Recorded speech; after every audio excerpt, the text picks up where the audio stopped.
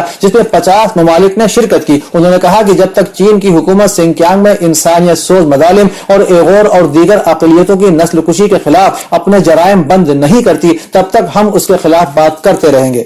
رمضان المبارک کے آخری عشرے میں بیت المقدس اور غزہ میں ہونے والی کشیدگی کے بعد اسرائیل نے فلسطین میں غزہ کے سرحدی علاقوں میں فوجی دستے بھیجنے کی تیاری کر لی ہے۔ غیر ملکی خبر رساں ادارے رائٹرز کے مطابق اسرائیلی فوج کے ترجمان لیفٹیننٹ کرنل جوناتھن نے کہا کہ اسرائیل نے غزہ کی سرحد کے لیے جنگی فوج کی تیاریاں مکمل کر لی ہیں۔ انہوں نے مزید کہا کہ اسرائیلی فوج زمینی کارروائیوں کی تیاری کے مختلف مراحل میں ہے۔ ترجمان اسرائیلی فوج نے کہا کہ چیف آف اسٹاف ان تیاریوں کا معائنہ اور رہنمائی فراہم کر رہے ہیں۔ یاد رہے کہ اسرائیلی فورسز کے نہتے فلسطینیوں پر حملے کے بعد صورتحال بہت کشیدہ ہو گئی ہے۔ ویانا میں روس اور چین کے وفود کے سربراہوں نے ایران کے نائب وزیر خارجہ کے ساتھ ہونے والی نشست میں ایرانی عوام کے خلاف پابندیوں کے خاتمے کی حمایت میں اپنے اپنے ملکوں کے موقف کا اعادہ کیا۔ آسٹریا کے دارالحکومت ویانا میں روس اور چین کے وفود کے سربراہوں نے ایران کے نائب وزیر خارجہ کے ساتھ ایک اہم نشست میں مختلف امور، خاص طور سے ایرانی عوام کے خلاف پابندیوں کے خاتمے کے مسئلے پر تبادلہ خیال کیا۔ اس سلسلے میں تینوں فریقوں میں یکجہتی دیکھی گئی جو ظالمانہ اور غیر قانونی پابندیوں کا فوری طور پر خاتمہ چاہتے ہیں۔ تینوں ملکوں نے مذاکرات کا عمل مزید تیز کیے جانے کی ضرورت پر بھی زور دیا۔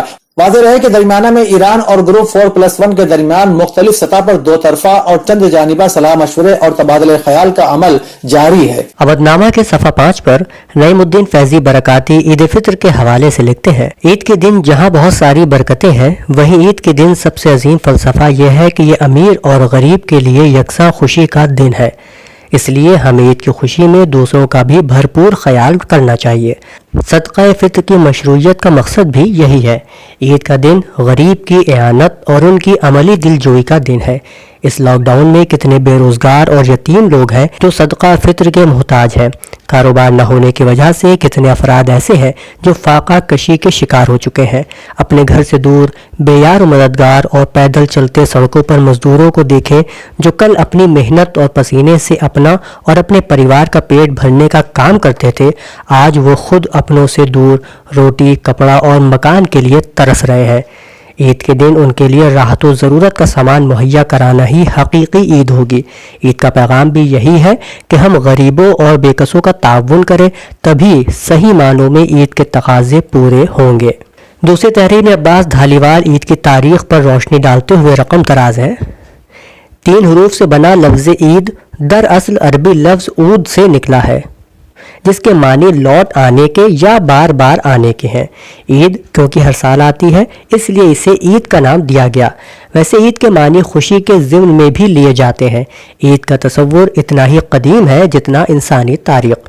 مطالعے سے معلوم ہوتا ہے کہ تمدن دنیا کے آغاز کے ساتھ ہی عید کا آغاز ہوا۔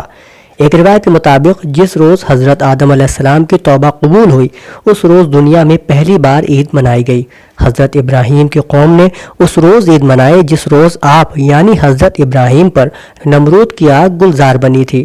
حضرت یونس علیہ السلام کی امت نے اس روز عید منائی جس روز حضرت یونس علیہ السلام کو مچھلی کے پیٹ کی قید سے رہائی ملی، جبکہ حضرت موسیٰ کی قوم نے اس روز عید منائی جس روز حضرت موسیٰ نے اللہ کی مدد سے بنی اسرائیل کو فرعون کے مظالم سے نجات دلائی تھی۔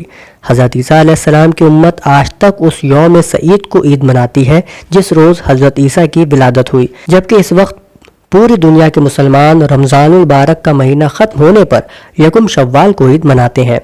آپ صلی اللہ علیہ وسلم کی ہجرت سے پہلے یثرب کے لوگ 2 عیدیں منایا کرتے تھے اور اس دوران وہ لوگ بے راہ روی کے مرتکب ہوتے، یعنی سیٹیاں بجاتے اور طرح طرح کے لہو و لعب میں مشغول رہتے۔ حضرت انس رضی اللہ عنہ سے روایت ہے کہ اس سے پہلے اہل مدینہ 2 دن بطور تہوار منایا کرتے تھے جن میں وہ کھیل تماشے کیا کرتے تھے۔ جب رسول کریم صلی اللہ علیہ وسلم نے ان سے دریافت کیا، فرمایا کہ یہ 2 دن جو تم مناتے ہو ان کی حقیقت اور حیثیت کیا ہے، یعنی اب تہواروں کی اصلیت اور تاریخی پس منظر کیا ہے؟ انہوں نے عرض کیا کہ ہم عید جاہلیت میں یعنی اسلام سے پہلے یہ تہوار اسی طرح منایا کرتے تھے۔ یہ سن کر رسول مکرم صلی اللہ علیہ وسلم نے ارشاد فرمایا کہ اللہ تعالیٰ نے تمہارے ان دونوں تہواروں کے بدلے میں تمہارے لیے ان سے بہتر 2 دن مقرر فرما دیے ہیں، یوم عید الاضحیٰ اور یوم عید الفطر۔ سید کاظم تقوی اور محمد زاہد رضا بنارسی کے منظوم کلمات کے علاوہ قاہرہ یونیورسٹی مصر کی ایسوسیٹ پروفیسر سید والا جمال الاسیلی کا مضمون عید الفطر اور مصر کی مختلف روایات بھی اسی صفحے پر شائع ہوا ہے۔ اودنامہ میں شائع مضامین کو مکمل طور پر پڑھنے کے لیے اودنامہ کی ویب سائٹ www.awadnama.com پر وزٹ کریں اور ای پیپر پر کلک کریں۔